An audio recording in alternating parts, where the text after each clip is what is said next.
এই গবেষকরা পাহাড়ের ভেতরে কোনো কিছুর খোঁজে খনন করছিল। তখনই তারা সেখানে একটি অদ্ভুত প্রাণী খুঁজে পায়, যেটি ছিল একটি বাচ্চা।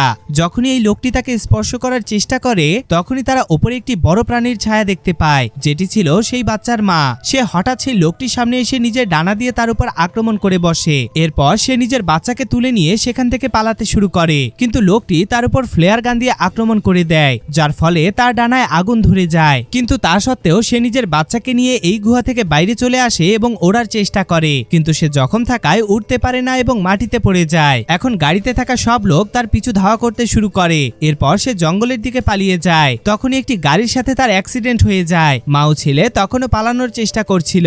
এই অ্যাক্সিডেন্টের কারণে মা মারাত্মকভাবে জখম হয়ে পড়েছিল।